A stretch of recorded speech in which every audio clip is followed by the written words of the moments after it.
Result season നാളെ ആരംഭിക്കാൻ പോവുകയാണ്.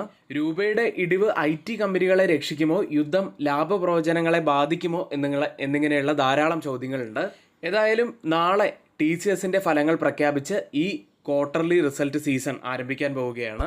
യുദ്ധത്തിൻ്റെയൊക്കെ പശ്ചാത്തലത്തിൽ ഇന്ത്യയിലെ കമ്പനികൾ സ്ഥിരതയാർന്ന പ്രകടനം കാഴ്ചവെക്കാൻ സാധ്യതയില്ലെങ്കിലും ഈ സീസണിൽ നമ്മൾ പ്രധാനമായിട്ട് ശ്രദ്ധിക്കേണ്ടത് ഫലങ്ങൾക്കൊപ്പം വരുന്ന മാനേജ്മെന്റ് കമന്ററികളുമായിരിക്കും. വിപണിക്കുള്ള ഭാവിയിലേക്കുള്ള പ്രതീക്ഷകൾ നോക്കിക്കഴിഞ്ഞാൽ നിഫ്റ്റി കമ്പനികളുടെ നെറ്റ് പ്രോഫിറ്റ് വർഷം തോറും ഏകദേശം 6 മുതൽ 7% വരെ ഉയരും. പക്ഷേ ഇത്തവണ ആദ്യം ഫോക്കസിൽ വരാൻ സാധ്യതയുള്ളതും നല്ല ഒരു പോസിറ്റീവ് സെന്റിമെന്റ്സ് വരാൻ സാധ്യതയുള്ളതുമായ ഒരു സെക്ടറിനെ കുറിച്ചാണ് ആദ്യം തന്നെ പറയുന്നത്. IT എക്സ്പോർട്ട് മേഖലയാണത്. രൂപയുടെ മൂല്യം കുറഞ്ഞതിൻ്റെ പശ്ചാത്തലത്തിൽ സോഫ്റ്റ്വെയർ സർവീസ് കമ്പനികൾക്കും മറ്റ് എക്സ്പോർട്ട് അധിഷ്ഠിത കമ്പനികൾക്കും മാർജിൻ മെച്ചപ്പെടാനുള്ള ഒരു സാധ്യതയുണ്ട്.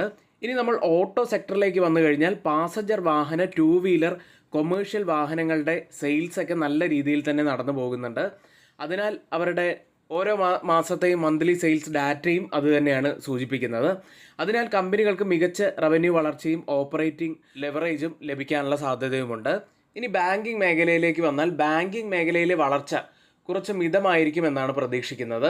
സ്വകാര്യ ബാങ്കുകൾ സർക്കാർ ബാങ്കുകളെ അപേക്ഷിച്ച് കൂടുതൽ മെച്ചപ്പെട്ട പ്രകടനം കാഴ്ചവെച്ചേക്കാം. കുറഞ്ഞ ഈൽഡ് ലോൺസ്, ഡെപ്പോസിറ്റ് ചെലവ് എന്നിവ മാർജിനുകളിൽ സമ്മർദ്ദം സൃഷ്ടിച്ചേക്കാം. മെറ്റൽ സെക്ടറിനെ കുറിച്ച് പറയുകയാണെങ്കിൽ മെറ്റൽ കമ്പനികൾ ശക്തമായ വില പിന്തുണയുടെ അടിസ്ഥാനത്തിൽ നല്ല പ്രകടനം കാഴ്ചവെക്കാൻ സാധ്യതയുണ്ട്. ഇനി ഓയിൽ കമ്പനികളിൽ തീർച്ചയായിട്ടും ഒരു മാർജിൻ പ്രഷർ ഉണ്ടായിരിക്കും എന്നുള്ള കാര്യം നമുക്ക് ഉറപ്പാണ്. ഇനി ചില റിസ്ക് ഫാക്ടറുകൾ നോക്കിക്കഴിഞ്ഞാൽ പശ്ചിമേഷ്യയിലെ യുദ്ധ സാഹചര്യങ്ങൾ തുടർന്നാൽ ഫിനാൻഷ്യൽ ഇയർ 2027 ലാഭപ്രവചനങ്ങൾ കുറയാൻ സാധ്യതയുണ്ട്. മുൻപ് 14 മുതൽ 15% പ്രതീക്ഷകൾ ഇപ്പോൾ ഏകദേശം 7.5 മുതൽ 8% മാത്രമാണ്. ഇപ്പോൾ തന്നെ ദയവ് ചെയ്ത് ചാനൽ കൂടി ഒന്ന് സബ്സ്ക്രൈബ് ചെയ്യുക.